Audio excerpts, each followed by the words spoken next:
Do you sometimes feel that you have failed as a parent because your parenting skills seem to be the wrong ones, or you don't seem to have any, or they're not showing up often enough? This is really, really normal. I promise you, every single person who's raising a child has these doubts and doubts that they could possibly be doing the right thing because their child has just done this again, or their child hasn't done this again, or they're not doing well at school, or they were mean to the other child in the play park today, or they've refused to hand their mobile phone over at bedtime, or something like that. Often, we feel annoyed or irritated or frustrated with the child, but then we quickly go into, well, I must be doing something wrong then, because, we get this impression sometimes from family members, sometimes from our partners, sometimes from posts on Facebook, that, you just need to do this stuff, you need these skills, you need boundaries, you need. Well, I'm here with some very good news, because to be honest, you need a way of responding to your child. So notice I've said responding rather than reacting, but it's always the same. So whatever they've done, you need a simple way where you show up consistently, persistently, not hooked into what they've done or what they haven't done. How are you going to control this? How are you going to manage this? How are you going to stop it, start it, whatever it is? That's the route that most people go. And that's the route that often as parents we get judged on. Oh, your child doesn't have very good manners.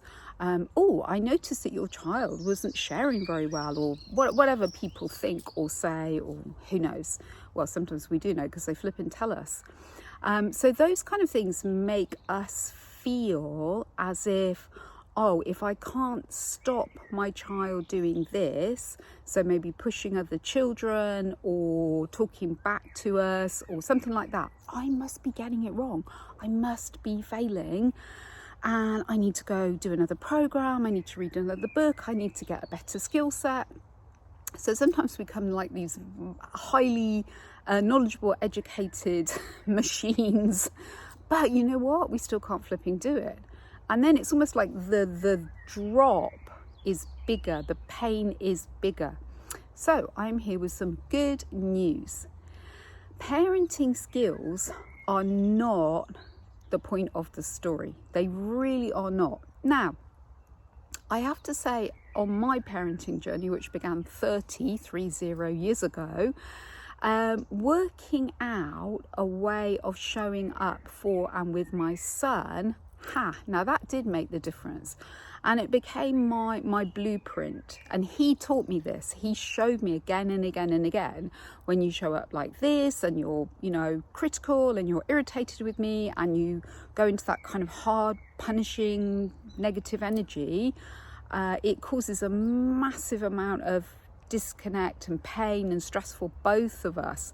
He kept showing me that again and again. So in the end I was like, this is not a good thing. This doesn't work for him. It doesn't work for me. So I need to think again. And he kept showing me in his childlike ways what was most important to him, and meant that he could listen and take on information after he'd had this, was that I needed to, first of all, if I was going to address anything with him, unless it was obviously an emergency, I needed to first flipping check how I was feeling. Because if I was feeling really angry with him or frustrated with him, and the big narrative was running in my head about, oh, you wait when he gets in, or I'm going to make sure blah blah blah, then that was never going to serve us. So always I needed to check myself. Then pretty much following straight on the back of that was I needed to calm myself down. So we're down by the water here, which makes me think of something I'm always saying to parents, is that we need to tread water. If it's not a dire emergency, the more we invest in, okay, I just need to calm myself down. I'm so sorry. Just give me a moment, and we take that to tread water and calm ourselves down, the better it will go. And then if we always can see that, my child is struggling right now, rather than my child is being rude or being difficult or bad mannered, or all those things that, you know, we hear and we read and people happily tell us. When we can move from that place, always flow into, as best we can, my child is struggling, then it's easier for us to connect into the compassion in our heart and show up very differently for them, offering them a gentle connection and kindness.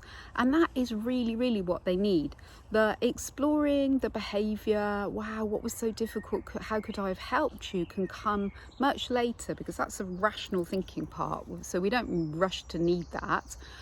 It really is always going to be about our capacity to be calm, to be gentle, to be compassionate.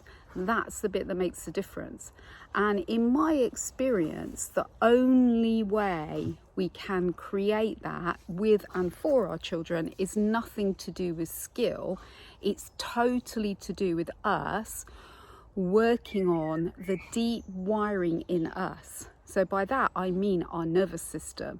So if you'd like to know more about that, it's not so much about intellectually learning and having a skill, but it's much more about how reactive, boom, our survival system is and our nervous system, then drop me a message and I would love to have a chat with you sometime.